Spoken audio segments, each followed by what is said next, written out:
Hello friends, मैं प्राची बघेल। आज हम डिस्कस करेंगे मिनरल्स में हम लोगों ने पढ़ा था कैल्शियम और फास्फोरस के बारे में अध्ययन किया था। नेक्स्ट हम देखेंगे मैग्नीशियम और सल्फर के बारे में, और आगे देखेंगे पोटेशियम, क्लोरीन के बारे में, सोडियम क्लोराइड, इन तत्वों के बारे में देखेंगे। तो हमने स्टार्ट किया था कैल्शियम से। आप लोगों को मैंने कैल्शियम के बारे में बताया था कि बोन्स में, हड्डियों में कितने % कैल्शियम होता है, और कैल्शियम के शरीर में क्या क्या कार्य होते हैं, और कैल्शियम की कमी से कौन कौन से रोग होते हैं, और कैल्शियम की आपूर्ति हम कैसे कर सकते हैं शरीर में, तो उसके सोर्सेज बताया था। फिर हमने पढ़ा था फास्फोरस के बारे में पढ़ा था कि ये बोन्स में कितने % होता है, हड्डियों में और दांतों में कितने % होता है, फास्फोरस के बारे में देखा था। और फास्फोरस के वर्क देखे थे कि क्या क्या वर्क होते हैं बॉडी में। कमी से रोग देखे थे। फास्फोरस की कमी से जो पाई का रोग होता है, मैंने आपको बताया था, बहुत ही इंपॉर्टेंट रोग होता है। और देखा था हमने फास्फोरस तंत्रिकी समन्वयक में भी सहायक होता है। अब हम लोग नेक्स्ट पढ़ते हैं मैग्नीशियम के बारे में। मैग्नीशियम बहुत ही इंपॉर्टेंट होता है, ये भी बॉडी के लिए। शरीर का 70% मैग्नीशियम हड्डी और दांतों में होता है। हमने आप देखा था कि कैल्शियम कितने % होता है स्टूडेंट। कैल्शियम होता है 99% हड्डी और दांतों में, और जो फास्फोरस होता था वो 80% होता था हड्डियों में और दांतों में। लेकिन जो मैग्नीशियम होता है वो 70% होता है हड्डियों में और दांतों में। और क्लोरोफिल की केंद्रीय धातु है। क्लोरोफिल क्या होता है? हरित लवक या पर्णहरित होते हैं। जो पत्तियों में हरा रंग होता है, किसके कारण होता है? क्लोरोफिल के कारण होता है। तो ये जो क्लोरोफिल की जो केंद्रीय धातु है वो क्या है? मैग्नीशियम है। और हम देखते हैं कि कुछ और केंद्रीय धातु देखते हैं, ये भी आती है एग्जाम में। जैसे हीमोग्लोबिन की केंद्रीय धातु क्या है? आयरन है। और विटामिन B12 की केंद्रीय धातु कोबाल्ट है। विटामिन B12 का रासायनिक नाम क्या होता है स्टूडेंट? साइनोकोबालामिन होता है। तो साइनोकोबालामिन होता है मतलब कोबाल्ट होता है विटामिन B12 में, इसलिए विटामिन B12 की केंद्रीय धातु कोबाल्ट है। ये आता है क्वेश्चन। और जो हीमोग्लोबिन की केंद्रीय धातु क्या है? आयरन है। और क्लोरोफिल की केंद्रीय धातु है मैग्नीशियम। अब नेक्स्ट पॉइंट देखते हैं हम। कुछ एंजाइम के लिए उत्प्रेरक का कार्य करता है मैग्नीशियम। मैग्नीशियम जो ग्लाइकोलाइसिस साइकिल होता है उसमें इनोलेज एंजाइम होता है, कीटोलेज एंजाइम होता है, उसके लिए यह उत्प्रेरक का कार्य करता है, मतलब कि क्रिया को बढ़ाने का काम करता है। जो ग्लाइकोलाइसिस की क्रिया होती है उसको तीव्र गति से करने का काम करता है, उत्प्रेरक की तरह कार्य करता है। नेक्स्ट पॉइंट है, यह राइबोसोम की उप इकाइयों को जोड़ता है। मतलब राइबोसोम की उप इकाइयाँ होती हैं। राइबोसोम की कौन कौन सी इकाइयाँ होती हैं? ये है 70S,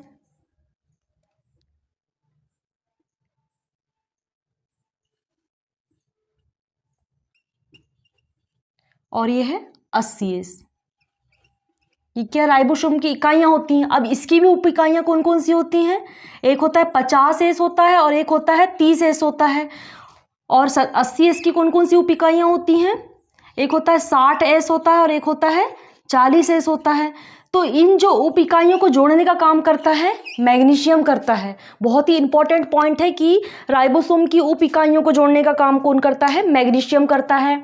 अब नेक्स्ट पॉइंट क्या है कि इसकी कमी से प्रभाव, मैग्नीशियम की कमी से कौन कौन से प्रभाव होते हैं? अस्थियों में ऑस्टियोपोरोसिस होता है। ऑस्टियोपोरोसिस होता है हमने। और ऑस्टियोपोरोसिस कौन से तत्व में पढ़ा था? कैल्शियम में भी ऑस्टियोपोरोसिस होता है, मतलब कि हड्डियों में छिद्र हो जाते हैं, होल हो जाते हैं। तो ये जो छिद्र के कारण क्या होता है? जल्दी से फ्रैक्चर हो जाता है, जल्दी से फ्रैक्चर हो जाता है। अब नेक्स्ट पॉइंट क्या है कि मांसपेशियों में संकुचन दक्षता में कमी आती है। मांसपेशियां संकुचित और शिथिलित होते रहती हैं, मतलब संकुचन और शिथिलन होते रहता है, तो उसकी दक्षता में भी कमी आ जाती है अगर मैग्नीशियम की कमी होगी तो। नेक्स्ट पॉइंट क्या है? न्यूरोमस्कुलर जंक्शन ठीक तरीके से कार्य नहीं करता। मतलब जहाँ दो नर्व्स आकर मिलती हैं, उसको क्या बोलते हैं? न्यूरोमस्कुलर जंक्शन बोलते हैं। तो जो न्यूरोमस्कुलर जंक्शन अच्छे से वर्क नहीं कर पाता है या ठीक तरीके से कार्य नहीं कर पाता है अगर मैग्नीशियम की कमी हो जाती है तो। स्टूडेंट याद रखना कि जो मैग्नीशियम की कमी हो रही है तो मसल से संबंधित जितनी भी बीमारियां होती हैं, मसल्स रिलैक्सेशन में प्रॉब्लम होगी, कॉन्ट्रैक्शन में प्रॉब्लम होगी, तो मसल से संबंधित जितनी भी बीमारियां होती हैं वो मैग्नीशियम के कारण होती हैं। अब नेक्स्ट पॉइंट देखते हैं कि मसल्स इनकोऑर्डिनेशन हो जाता है। मतलब इनकोऑर्डिनेशन हो जाता है, मसल्स में शिथिल हो जाती हैं। तो मैंने अभी आपको बताया था कि मसल से रिलेटेड जितनी भी बीमारियां होंगी तो मैग्नीशियम की कमी के कारण होंगी।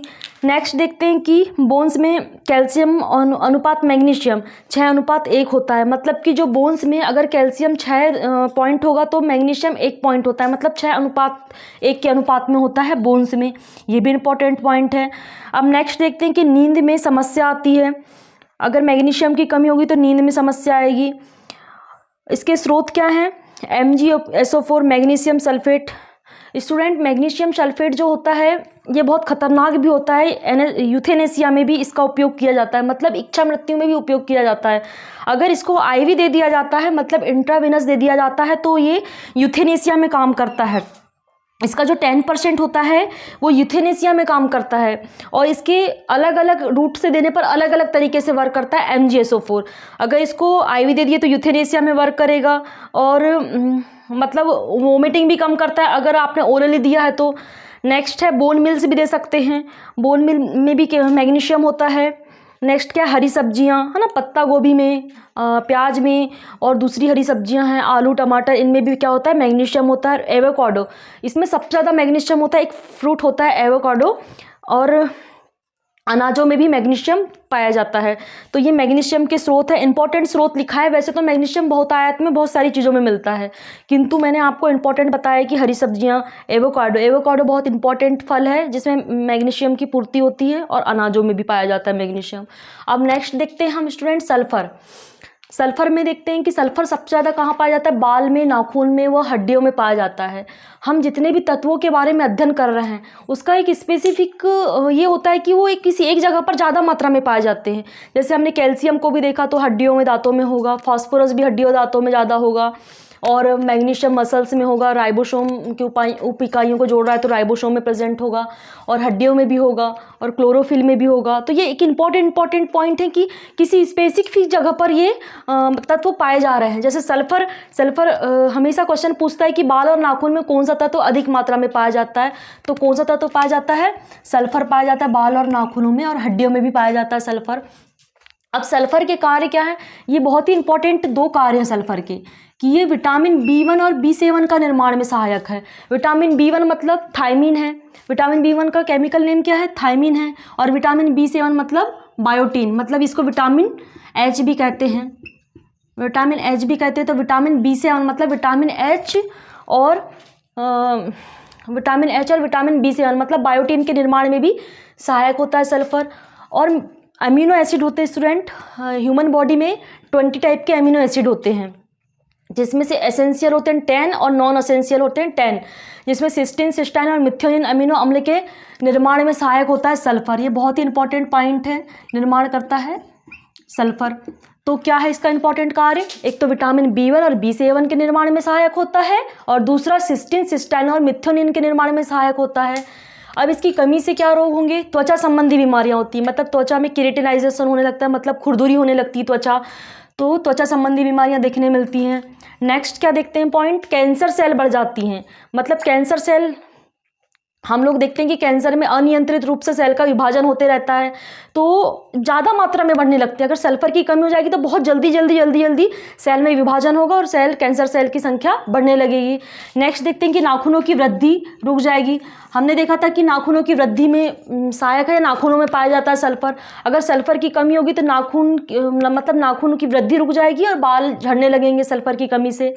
नेक्स्ट पॉइंट है, ये नोट करके लिखा है मैंने, तो जो नोट में देखते हैं हम सल्फर युक्त हार्मोन्स, बहुत ही इंपॉर्टेंट है ये भी। सल्फर युक्त हार्मोन्स क्या है? इंसुलिन है। सल्फर युक्त हार्मोन्स इंसुलिन। ये क्वेश्चन पूछता है कि सल्फर युक्त हार्मोन्स कौन सा है, बहुत सारे हार्मोन्स के नाम दे देगा और उसमें इंसुलिन भी ऑप्शन देगा, तो आपको इंसुलिन टिक करना है। और जो इंसुलिन की संरचना होती है उसमें सल्फर के बंध होते हैं, जिन्हें डाइसल्फाइड बॉन्ड कहा जाता है या डाइसल्फाइड बंध कहते हैं। अब स्रोत देखते हैं कि सल्फर कहाँ से मिल सकता है? मछलियाँ, मतलब सी फिश में मिलेगा सल्फर, और कहाँ मिलेगा? सोयाबीन में मिलेगा, सब्जियों में मिलेगा, और भी चीज़ों में मिल सकता है। और इंपॉर्टेंट स्रोत देख रहे हैं ओनली हम, मछलियाँ हैं, सोयाबीन है, सब्जियाँ एक्सेट्रा। तो सल्फर में इंपॉर्टेंट पॉइंट क्या है कि यह बाल नाखून में पाया जाएगा। नेक्स्ट देखेंगे इसके काम कि विटामिन B1 और B7 के निर्माण में सहायक होगा, सिस्टीन, सिस्टाइन और मिथ्योनिन अमीनो अम्ल में सहायक होगा, ये इंपॉर्टेंट है। ये बाल नाखून में पाया जा रहा है। विटामिन B1 B7 के निर्माण में सहायक है। सिस्टीन सिस्टाइन और मिथाइलिन अमीनो अम्ल के निर्माण में सहायक है। त्वचा संबंधी बीमारियां होती हैं इससे, कैंसर की सेल बढ़ती हैं और नाखूनों की वृद्धि रुक जाती है। अब नेक्स्ट क्या है इंपॉर्टेंट पॉइंट कि सल्फर युक्त हार्मोन्स कौन सा है, इंसुलिन है। और इंसुलिन में ही क्या होते हैं, डाइसल्फाइड बॉन्ड पाए जाते हैं। और इसमें इंपॉर्टेंट पॉइंट क्या है कि मैग्नीशियम क्लोरोफिल की केंद्रीय धातु है और क्लोरोफिल की केंद्रीय धातु मैग्नीशियम है। हीमोग्लोबिन की आयरन और विटामिन B12 की कोबाल्ट है। और जो मैग्नीशियम होता है राइबोसोम की उप इकाइयों को जोड़ने का काम करता है, ये भी इंपॉर्टेंट पॉइंट है। और ऑस्टियोपोरोसिस की कमी से रोग होता है। मांसपेशियों में संकुचन, इनकोऑर्डिनेशन भी होता है। न्यूरोमस्कुलर जंक्शन में ठीक तरीके से कार्य नहीं करता और नींद में समस्या आती। हाँ, ये और इम्पॉर्टेंट पॉइंट है कि कैल्शियम और मैग्नीशियम का अनुपात कितना होता है बोन्स में, 6:1 के अनुपात में होता है। अभी तक हम लोगों ने क्या पढ़ा, कैल्शियम पढ़ा, फास्फोरस पढ़ा, मैग्नीशियम पढ़ा और सल्फर पढ़ा। अब हम क्या पढ़ेंगे, पोटेशियम। पोटेशियम अंतःकोशिकीय द्रव का मुख्य आयन है, मतलब कि अंतःकोशिकीय, ये है कोशिका, इसमें जो ये कोशिका का बाहरी भाग, ठीक है। तो ये जो बाह्य कोशिकीय आयन होते हैं यहाँ कुछ, और कुछ होते हैं अंतःकोशिकीय आयन, मतलब कुछ होते हैं कोशिका के अंदर होते हैं और कुछ होते हैं जो कोशिका के बाहर होते हैं। जो पोटेशियम होता है वो अंतःकोशिकीय द्रव का मुख्य आयन है, मतलब कि कोशिका के अंदर पाया जाता है। यहाँ पर क्या पाया जाएगा, पोटेशियम। लेकिन अंतःकोशिकीय द्रव का मुख्य आयन कौन सा आयन है, धन आयन है। कौन सा आयन है, धन आयन है, मतलब प्लस चार्ज है इस पे। और हम देखते कि अंतःकोशिकीय में ऋण आयन कौन सा है, फॉस्फेट होता है। फॉस्फेट होता है ऋण आयन, और धन आयन कौन सा होता है, पोटेशियम। मतलब कोशिका के अंदर जो धन आयन है वो पोटेशियम है और जो ऋण आयन है वो फॉस्फेट है। और तंत्रिका संचरण के लिए आवश्यक रिंगर विलयन का भी घटक है। रिंगर विलयन क्या होता है दोस्तों, एक होता है नॉर्मल सेलाइन होता है और एक रिंगर लैक्टेट सेलाइन होता है। जब आप लोगों ने देखा होगा, जब आपको बुखार आता है तो डॉक्टर के पास जाते हैं तो सेलाइन चढ़ाते हैं, है ना, मतलब सेलाइन लगाते हैं आप लोगों को। तो एक होता है NH होता है और एक होता है रिंगर लैक्टेट, मतलब RL होता है। तो जो RL का मुख्य घटक क्या है, पोटेशियम है। मतलब कि जो रिंगर लैक्टेट सॉल्यूशन में क्या, नॉर्मल सेलाइन में क्या होता है, केवल और केवल सॉल्ट होता है। लेकिन रिंगर लैक्टेट में पोटेशियम के आयंस होते हैं, क्लोरीन के आयंस होते हैं और सोडियम के आयंस होते हैं। तो ये क्या है, पोटेशियम क्या है, एक रिंगर लैक्टेट सॉल्यूशन का भी घटक है, जो हृदय की क्रियाशीलता ज्ञात भी कर सकते हैं इसमें, क्योंकि ये आइसोटोनिक होता है बॉडी में। रिंगर लैक्टेट सॉल्यूशन क्या होता है, आइसोटोनिक होता है। तो बॉडी के किसी भी ऑर्गन का हम अध्ययन कर सकते हैं इसके द्वारा, क्रियाशीलता का भी अध्ययन किया जाता है। अब नेक्स्ट देखते हैं कि कार्य क्या है पोटेशियम के। BP को मेंटेन करता है, ब्लड प्रेशर मेंटेन रखने के लिए आवश्यक होता है। और मांसपेशियों को सुचारू रूप से कार्य कराने के लिए भी पोटेशियम आवश्यक होता है। मांसपेशियां सुचारू रूप से काम करती हैं और BP भी मेंटेन करता है, मेंटेन करके रखने का काम कौन करता है, पोटेशियम करता है। अब क्या है, सोर्सेज, केले में उच्च मात्रा में पोटेशियम पाया जाता है, हरी सब्जियों में और इत्यादि। और रिंगर लैक्टेट सॉल्यूशन भी आ सकता है RL में भी, है ना। RL में भी पोटेशियम का मुख्य रूप से पोटेशियम पाया जाता है RL में भी। अब नेक्स्ट देखते हैं सोडियम। सोडियम क्या है, सोडियम तंत्रिका संचालन या नर्व कंडक्शन में आवश्यक है तथा परासरण दाब सामान्य करने के लिए भी आवश्यक है। फ्रेंड्स, जो सोडियम जो होता है, अभी हमने पढ़ा था जो कोशिका के अंदर कौन कौन से आयन हो रहे हैं, धन आयन में पोटेशियम था और फॉस्फेट था। लेकिन जो मतलब बाह्य कोशिकीय आयन है, बाह्य कोशिकीय धन आयन क्या है, सोडियम है। बाह्य कोशिकीय धन आयन क्या है, सोडियम। और बाह्य कोशिकीय ऋण आयन क्या है, क्लोरीन है। बाह्य कोशिकीय ऋण आयन क्या है, मतलब क्लोरीन है। ये क्वेश्चन हमेशा पूछता है कि जो अंतः कोशिकीय धन आयन क्या है और बाह्य कोशिकीय ऋण आयन क्या है। तो बाह्य कोशिकीय ऋण आयन क्लोरीन है और बाह्य कोशिकीय धन आयन है सोडियम, और अंतः कोशिकीय धन आयन है पोटेशियम, और अंतः कोशिकीय ऋण आयन क्या है, फॉस्फेट है।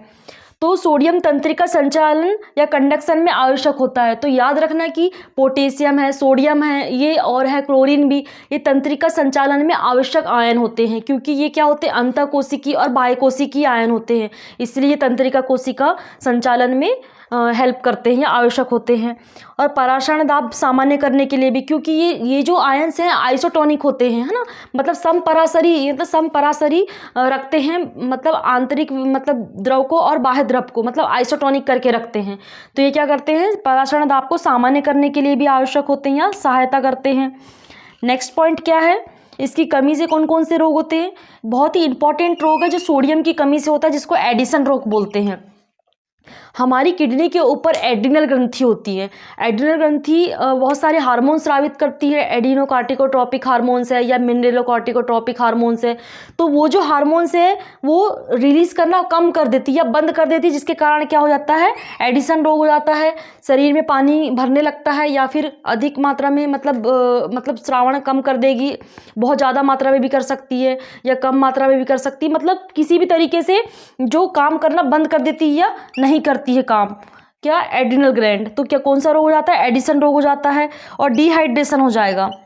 सोडियम की कमी से क्या हो जाएगा? डिहाइड्रेशन हो जाएगा। तभी तो NH देते हैं, तभी तो नॉर्मल सेलाइन देते हैं, क्योंकि डिहाइड्रेशन हो जाता है बॉडी में। तो पानी की आपूर्ति भी करता है या आयंस की आपूर्ति कौन करता है? सोडियम करता है। अब नेक्स्ट देखते हैं कि शरीर में 0.2% सोडियम पाया जाता है ना। टोटल जो आयंस का है वो 0.2% या 0.20% क्या पाया जाता है? सोडियम पाया जाता है। अब नेक्स्ट पॉइंट देखते हैं क्लोरीन। मैंने अभी आपको बताया था यह बाह्य कोशिकीय द्रव का मुख्य ऋण आयन है। मतलब मैंने अभी आपको बताया था कि ये जो क्लोरीन है ये ऋण आयन है, बाह्य कोशिकीय मतलब बाहर कोशिका के बाहर पाया जाने वाला ऋण आयन है। नेक्स्ट क्या? यह सोडियम धनायन के साथ पाया जाता है। वेरी इंपॉर्टेंट है कि क्लोरीन हमेशा किसके पास साथ पाया जाएगा? सोडियम धनायन के साथ पाया जाएगा। मतलब ये क्लोरीन की जोड़ी बन गई और ये बन गई पोटेशियम और फॉस्फेट की जोड़ी, है ना। सोडियम क्लोराइड और पोटेशियम फॉस्फेट। तो पोटेशियम फॉस्फेट है ये अंतःकोशिकीय और सोडियम क्लोराइड है ये बाह्य कोशिकीय है। अब नेक्स्ट देखते हैं आयोडीन। जो आयोडीन होता है, आयोडीन मतलब एक ह्यूमन बॉडी को पर डे, है ना, 400 से 800 मिलीग्राम आयोडीन की आवश्यकता होती है। आयोडीन का काम क्या है कि यह थायरॉक्सिन हार्मोन्स के निर्माण में सहायक होता है, हम सभी जानते हैं, है ना। आयोडीन क्या करता है? थायरॉक्सिन हार्मोन्स के निर्माण के लिए सहायक होता है। सरसों अधिक खिलाने से मतलब खाने से, है ना, अगर सरसों अधिक खा रहे हैं, सरसों की भाजी खा रहे हैं या सरसों अधिक मात्रा में या सरसों का तेल यूज़ कर रहे हैं तो आयोडीन की कमी हो जाती है। क्योंकि दोस्तों जो आयोडीन का एंटागोनिस्ट होता है कौन? सरसों। क्यों होता है? क्योंकि सरसों में गाइट्रोजेनिक पदार्थ पाए जाते हैं जो आयोडीन की कमी को आयोडीन की कमी करते हैं। क्या पाए जाते हैं? गाइट्रोजेनिक पदार्थ पाए जाते हैं जो आयोडीन की कमी करते हैं।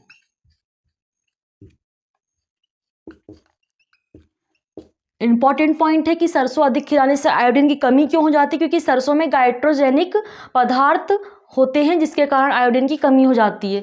और आयोडीन किसके लिए है? BMR के लिए भी आवश्यक है, मतलब बेसल मेटाबॉलिक रेट, मतलब उपापचय। उपापचय के लिए भी आवश्यक है। मतलब आयोडीन क्या काम करता है? उपापचय दर को तेज करता है।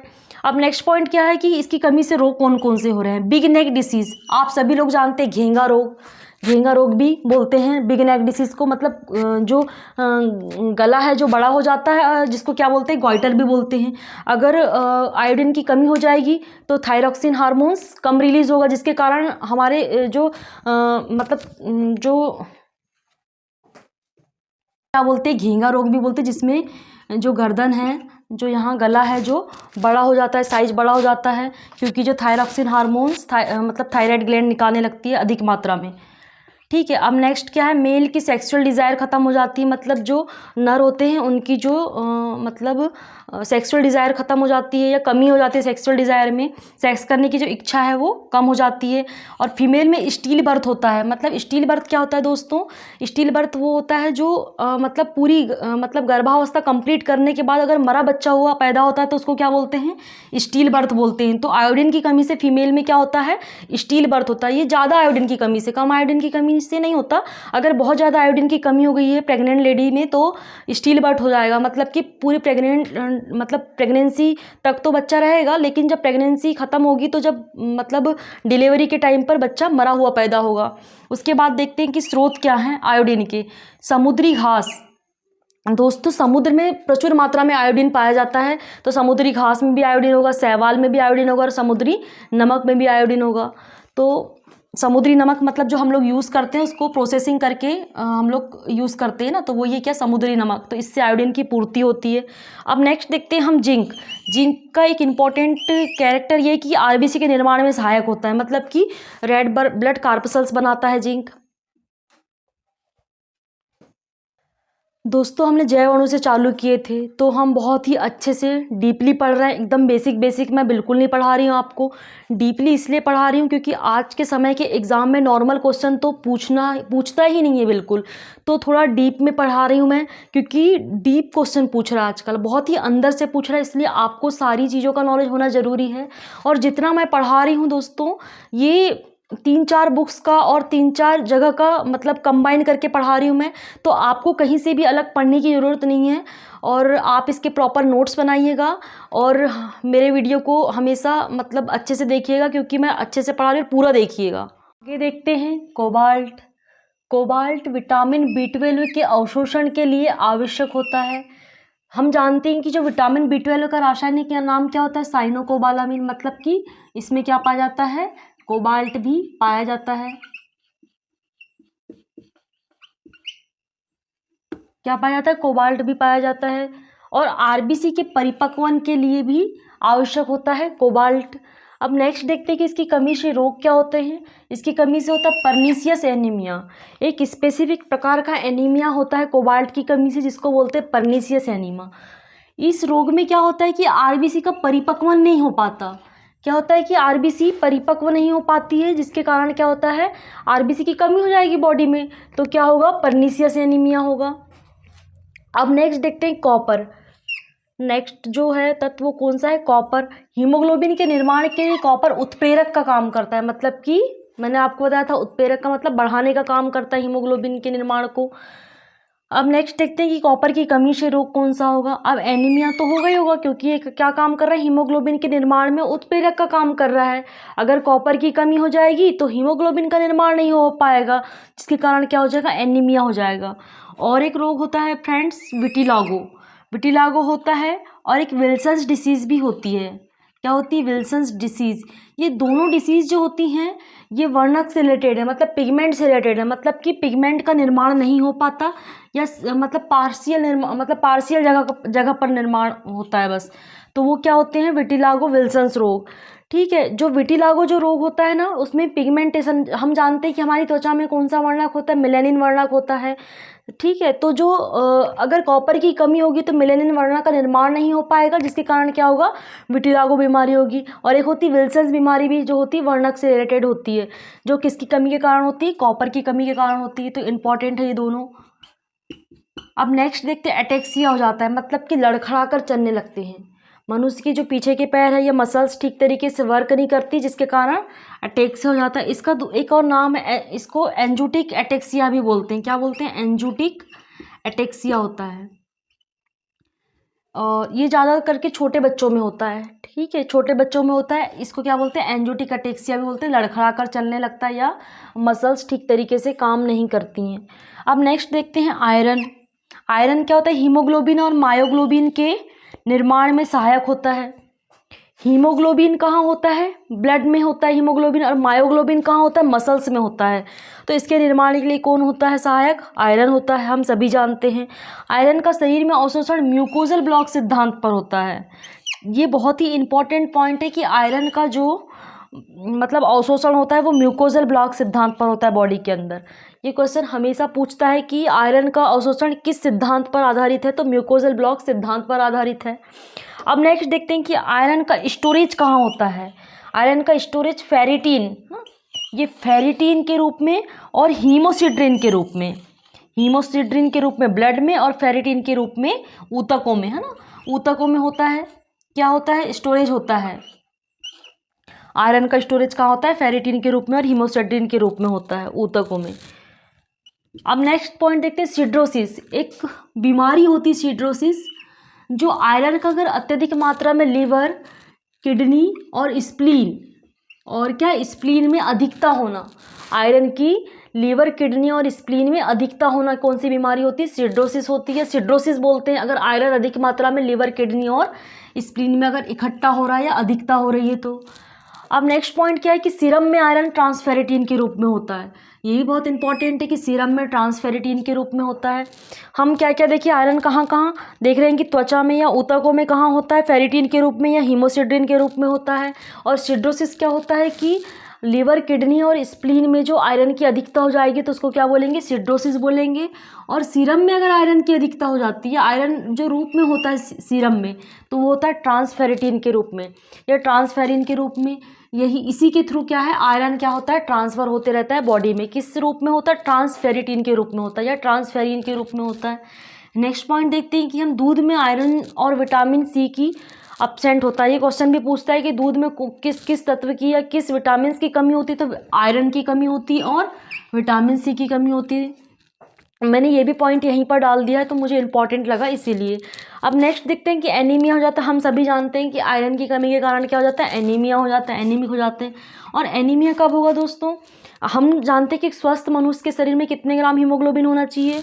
अगर मेल है तो कितने ग्राम हीमोग्लोबिन होना चाहिए, 13 से 15 ग्राम। ठीक है, और अगर फीमेल है तो 12 से 13 ग्राम तो होना ही होना चाहिए। ठीक है, अगर मान लो हीमोग्लोबिन 10 ग्राम भी होता है तो भी अगर एनीमिक नहीं होगा, लेकिन अगर 10 ग्राम से कम हो रहा है, मतलब 7-8 ग्राम से कम हो रहा है, तो फिर क्या होगा, एनीमिक होगा, एनीमिक कहलाएंगे उसको, है ना। अब नेक्स्ट क्या देखते हैं, स्रोत क्या है आयरन के, पालक है, हरी सब्जियां हैं, अनाज है, बीट रूट मतलब चुकंदर में प्रचुर मात्रा में आयरन मिलता है। ठीक है, और आयरन फोलिक एसिड की जो टैबलेट होती हैं तो वो भी ले सकते हैं अगर आयरन की कमी हो रही है, ब्लड की कमी हो रही है तो बॉडी में। तो पालक से मिलेगा, अनाज से मिलेगा और बीट रूट से मिलेगा, और आयरन फोलिक एसिड की टैबलेट से भी इसके स्रोत हैं। अब नेक्स्ट पॉइंट देखते हैं, क्रोमियम में इंपॉर्टेंट है ग्लूकोज के उपापचय के लिए। दोस्तों याद रखना कि जो क्रोमियम है इसको ग्लूकोज टॉलरेंस फैक्टर भी बोलते हैं। क्या बोलते हैं,